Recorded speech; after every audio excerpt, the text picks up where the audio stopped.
चल का, यूपी का आदमी नजर आ रहा है। कहां से आए? फैजाबाद से आए, गोरखपुर से आए, प्रतापगढ़ से आए, आजमगढ़ से आए, चारों तरफ से लोग आए हैं। मैं बहुत बहुत आप लोगों का आपका बहुत बहुत धन्यवाद करना चाहता हूं। दोस्तों, 3 बार मैं यहां से चुनकर आ चुका हूं।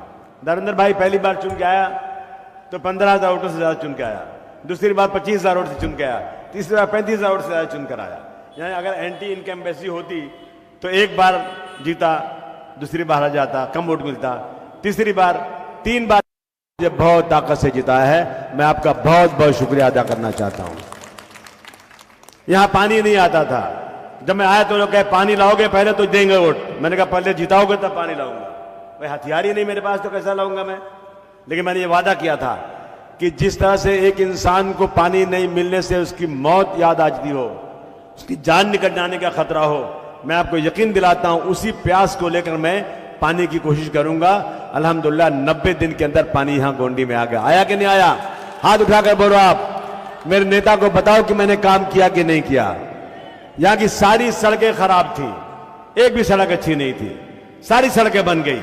एक भी स्कूल की बिल्डिंग नहीं थी, बैठे में सब बैठी चौक चाल की तरह स्कूल थे।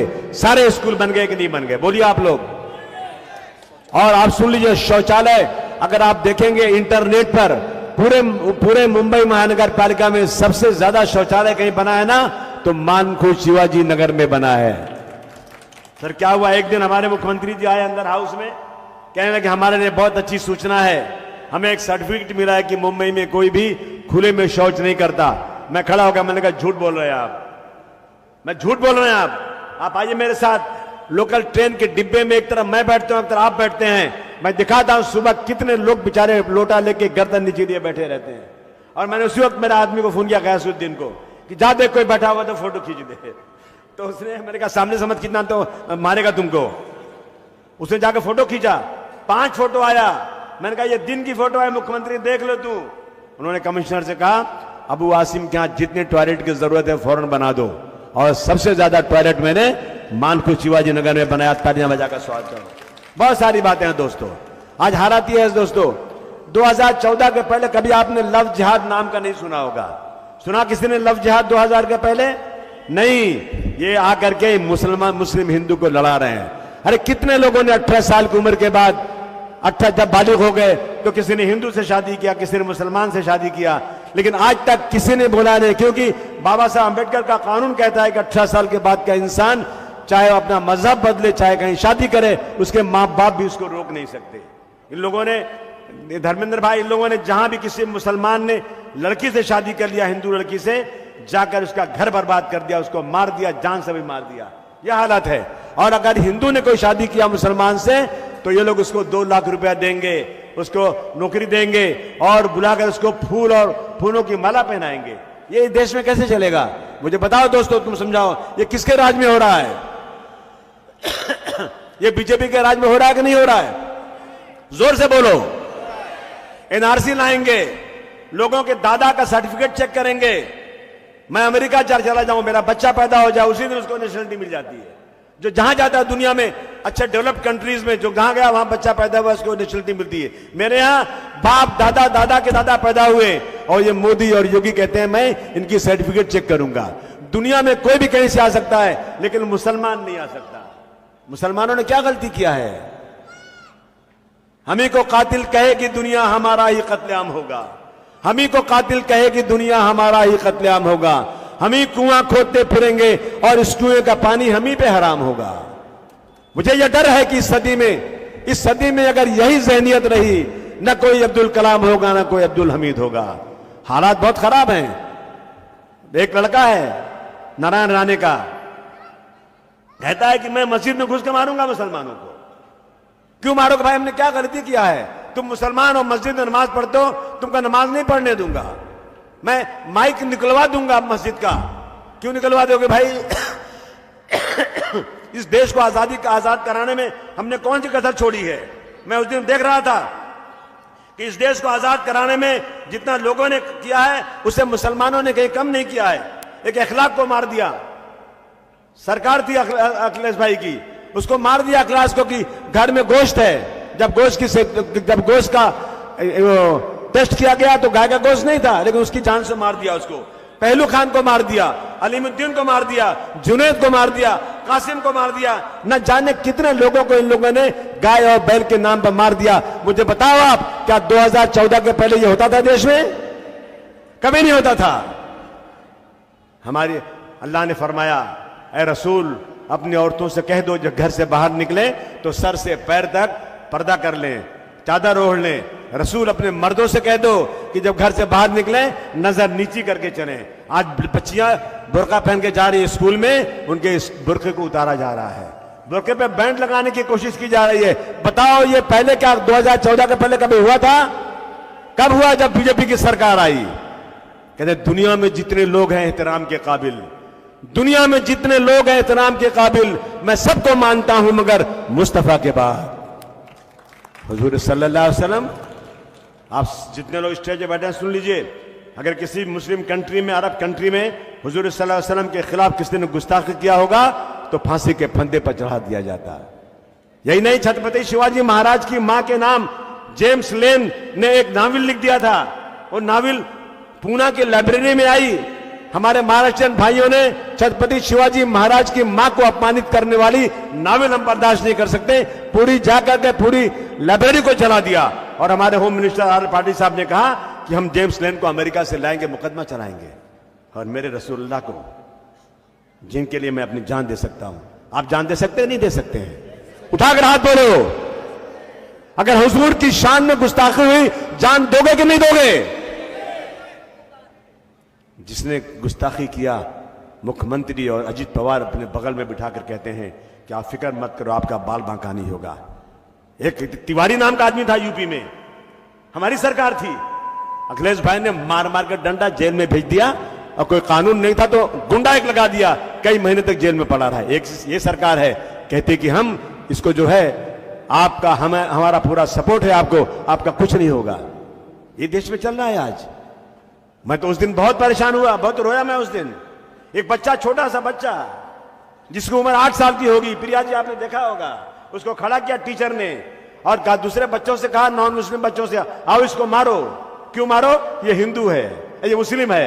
जितने हिंदू बच्चे आओ इसको मारो, ये मुस्लिम है। मैं हिंदू मुस्लिम नहीं कर रहा हूं, मैं एक स्टोरी सुना रहा हूं। बच्चा रोता रहा, चिल्लाता रहा, और जोर से मारो, और जोर से मारो। ये मेरे देश में होगा? ट्रेन में पुलिस बैठती हमारी हिफाजत के लिए कि हमको कुछ होगा तो हमको संभालेगी। कोई डाकू चोर जेल में आए, ट्रेन में आएगा तो उसको मारेगी। उसने ट्रेन का डिब्बा खोला, एक आदमी था जिसकी दाढ़ी नहीं थी, उसको धक्के मार के पीछे कर दिया। और उसके मुलाजिम जो हैदराबाद का था, उसकी दाढ़ी थी, शक्ल से मुसलमान लगता था, उसको निकाला बाहर।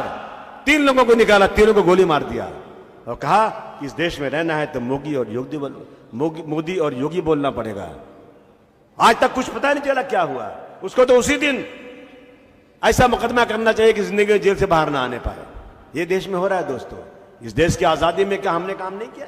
हमें वो दिन, हम पढ़ते हैं किताबों में, हम तो पैदा नहीं हुए थे उस वक्त। 1947 में जब मुसलमान यहां से अपने सारो सामान लेकर पाकिस्तान जा रहा था, अपनी कोठलियां बनाकर जा रहा था पाकिस्तान की तरफ, जब मोहम्मद अली जिन्ना ने कहा, ओ मुसलमानों, तुम्हारे लिए हमने एक मुल्क बना दिया है, मुसलमान रवा दवा था पाकिस्तान जाने के लिए। दिल्ली की जामा मस्जिद की सीढ़ियों से मौलाना अबुल कलाम आजाद ने चिल्ला कर कहा, ऐ मुसलमानों, यहां छोड़कर मत जाओ, तुम्हारी दरगाहें बंद हो जाएंगी, कोई उसमें कोई फातिहा पढ़ने वाला नहीं मिलेगा, तुम्हारी लाखों मस्जिदें वीरान हो जाएंगी, कोई नमाज पढ़ने वाला नहीं मिलेगा। ऐ मुसलमानों, क्या तुम्हें याद नहीं, तुमने यहाँ गंगा नदी में वजू करके नमाज पढ़ा है, तुम मत जाओ, तुम्हें अल्लाह का वास्ता देता हूं मत जाओ। तुम्हें ताजमहल का हुस्न पुकार रहा है, तुम्हें लाल किले की लाल दीवारें पुकार रहे, मत जाओ मुसलमानों इस मुल्क को छोड़ करके। चिल्ला कर उन्होंने कहा था।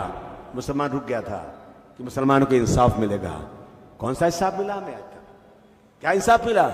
1949 की रात में एक कलेक्टर ने मूर्ति रखवाया और नायर ने मूर्ति हटाए नहीं, और 92 में मस्जिद शहीद हो गई। आप याद रखिए, फिर एक कलेक्टर के हाथ में साथ दिया जा रहा है। एक कलेक्टर पूरी की पूरी ये जो अपनी ये वक्फ जमीन है, आज महाराष्ट्र के 36 कलेक्टर एक वक्फ बोर्ड के सीईओ के अंडर में काम करते हैं। अब ये कहते हैं कि नहीं, 36 कलेक्टर जो है ना वो मालिक होंगे और सीईओ उनके अंडर में काम करेगा। वही वही कलेक्टर मुझे आ जाता है नायर का, और ये कलेक्टर जो लिख देगा कि ये दरगाह जो है ना ये किसी आदमी का घर था, तुमको खाली करना पड़ेगा, उसकी कोई अपील नहीं है, कोई सुनवाई नहीं है। हमारी इस मुल्क में हमारी जमीनें जो 9 लाख एकड़ हैं, इस मुल्क में सबसे ज्यादा जमीन डिफेंस के पास है, फौज के पास है, जो सरकार ने दिया है। उसके बाद जितनी जमीनें हैं रेलवे के पास है, जो सरकार ने दिया है। और उसके बाद जितनी जमीनें 9 लाख एकड़ मुसलमानों की हैं, जिन्होंने अपने दरगाहों के लिए, मस्जिदों के लिए, मकबरों के लिए, कब्रिस्तानों के लिए वक्त कर दिया कि जाओ ये अल्लाह के नाम जमीन है। उन जमीनों में कब्जा किया जा रहा है। ये भू माफिया लोग हैं, इन्होंने देश की सारी प्रॉपर्टी बेच दिया है।